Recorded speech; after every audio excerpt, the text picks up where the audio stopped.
شام میں بہت بڑے عالم حضرت عبد الرحمن حفار رحمۃ اللہ علیہ، عربی میں حفار کہتے ہیں قبر کھودنے والے کو، کیا کہا جاتا ہے؟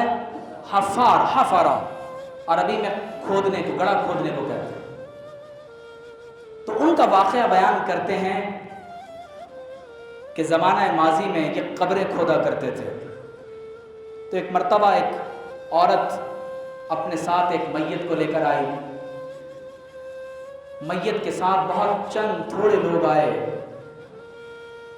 اور اس گورکن نے کہا کہ جب میں نے اس نوجوان کو اپنے ہاتھوں سے زمین پر رکھا اور قبر میں اتارا تو میں نے دیکھا کہ اس نوجوان کو قبر میں رکھتے ہی اس نوجوان کی قبر تاحت نگاہ وسیع ہو گئی، اور اس کی قبر جنت کے باغوں میں سے ایک باغ بن گئی، اور اللہ کے دو فرشتے آئے اور اس نوجوان کے جسم کو میرے پاس سے لے گئے۔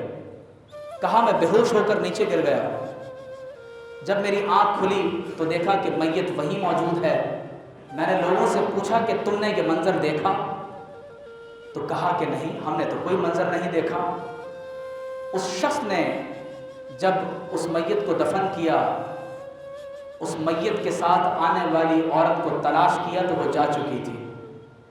کچھ عرصے کے بعد وہی عورت دوبارہ ایک اور نوجوان کو اپنے ساتھ لے کر آئی، اس کا بھی انتقال ہو چکا تھا۔ اس گورکن نے جیسے ہی اس نوجوان کو بھی قبر میں رکھا تو اس کی میت قبر میں رکھتے ہی قبر تاحت نگاہ وسیع ہو گئی، قبر جنت کا باغ بن گئی۔ اس بار اللہ نے اس گورکن کو بے ہوش نہیں کیا، یہ بیدار رہا۔ اس گورکن نے جب اس نوجوان کو دفن کیا، جو عورت اس لڑکے کو لائی تھی فوراً دوڑتا ہوا اس کے پاس گیا اور کہا کہ یہ بتائیں کہ آپ پچھلی بار بھی ایک نوجوان کو لائی تھیں اور اس بار بھی اس نوجوان کو لائی ہیں، معاملہ کیا ہے؟ یہ نوجوان کون ہیں اور کیا کرتے تھے؟ تو اس عورت نے کہا کہ یہ دونوں میرے بیٹے ہیں، یہ دونوں میرے بیٹے ہیں، تم اس کا سبب کیوں پوچھتے ہو؟ تو اس گورکن نے کہا کہ دراصل بات یہ ہے کہ میں نے جب تیرے پہلے بیٹے کو قبر میں رکھا تو قبر تاحت نگاہ وسیع ہو گئی، اور میں نے دیکھا کہ قبر کو جنت کا باغ بنا دیا گیا، اور جب آج اس دوسرے لڑکے کو قبر میں اتارا تب بھی یہ معاملہ دیکھا۔ آخر ان کا کون سا ایسا عمل ہے کہ جس کے باعث اللہ تبارک و تعالیٰ نے انہیں یہ مقام و مرتبہ عطا فرمایا؟ تو اس عورت نے کہا کہ وہ پہلا نوجوان جسے تم نے اپنے ہاتھوں سے قبر میں اتارا وہ اللہ تعالیٰ کے راستے میں دین کا علم حاصل کیا کرتا تھا، وہ طالب علم ہے، اور جو تم نے آج نوجوان دفن کیا ہے یہ اس کا بڑا بھائی ہے، اور یہ طالب علم تو نہیں تھا لیکن اپنے چھوٹے بھائی کی کفالت کرتا تھا، علم دین سیکھنے پر خرچ کرتا تھا، اس کے اخراجات اٹھاتا تھا۔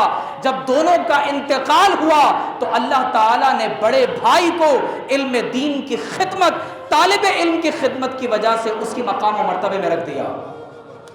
اس گورکن نے قبر کھودنے کو ترک کر دیا، وہ شام کی ایک بڑی مسجد میں حاضر ہوا، امام مسجد کے پاس گیا اور کہا کہ میں دین کا علم حاصل کرنا چاہتا ہوں، ھذا کتاب ھذا قلم الف با تا سا۔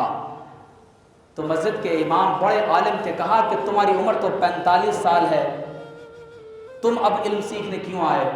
تو اس نے کہا کہ میری زندگی میں اس واقعے نے میرا سب کچھ بدل کر رکھ دیا ہے۔